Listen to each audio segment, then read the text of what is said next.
Bonjour à tous. J'ai jamais fait de vidéo de ma vie, mais hier soir j'ai vu quelque chose sur LCI qui m'a un peu bouleversé. C'était un film sur la guerre en Ukraine qui s'appelle Ukraine, des combats acharnés au cœur de l'hiver. Il montrait une unité qui travaille avec des drones, qui cherchent des cibles russes et qui les détruisent. Donc il y avait 3-4 soldats qui sont mis dans un espèce d'abri. Ils étaient bien équipés, avec des écrans, avec des lunettes spéciales et tout ça. La première cible qu'ils ont eue, c'était un camion. On voyait mal, sur une route, un véhicule solitaire, qui, selon les Ukrainiens, transportait des troupes russes, ce qui a l'air bon, logique. Après, je suis allé sur la chaîne,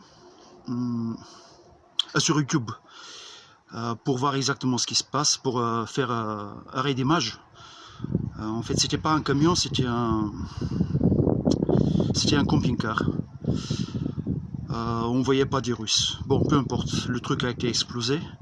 La deuxième cible qu'ils ont montré, c'était un véhicule privé, un Lada, qui transportait aussi des troupes russes. Ce qu'ils ont dit, il avait même des autocollants derrière, et selon eux, il avait l'autocollant de l'unité russe qu'il transportait. Il s'est pris le missile par derrière. On n'a pas vu des soldats russes. Le troisième véhicule, c'était un espèce de pick-up. La benne était vide, il n'y avait pas des troupes russes, mais c'était toujours des Russes, selon eux. Le gars, il s'est mangé le missile vraiment côté gauche, ça venait côté latéral, donc il a brûlé. Ils ont dit, après le journaliste quand même avait un peu de bon sens, il a demandé mais comment vous savez que c'est l'ennemi? Il a dit de toute façon tous les véhicules qui sont là c'est des troupes russes.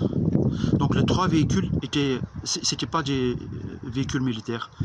Le gars qui les tapait avait un blason américain sur le manche. Il avait le drapeau américain. Et il dansait presque, il poussait des cris de joie quand il tapait le truc. Est-ce que c'était des militaires? J'en sais rien. Pour moi, c'est des civils.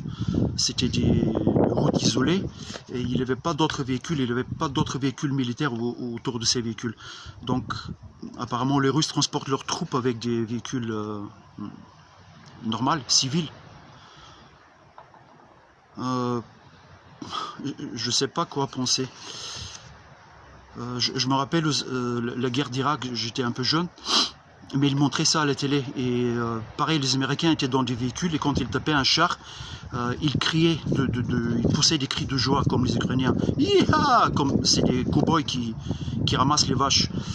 Après, on a compris qu'en fait, ils brûlaient des gens complètement innocents.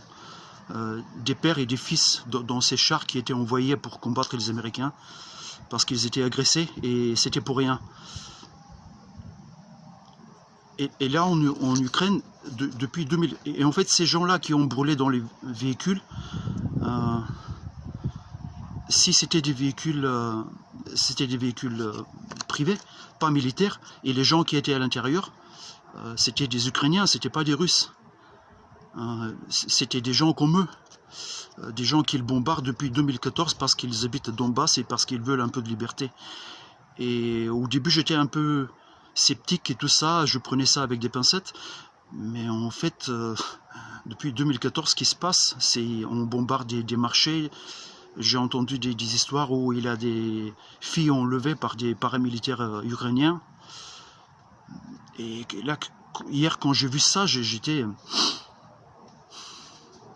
ça m'a choqué, plus que choqué.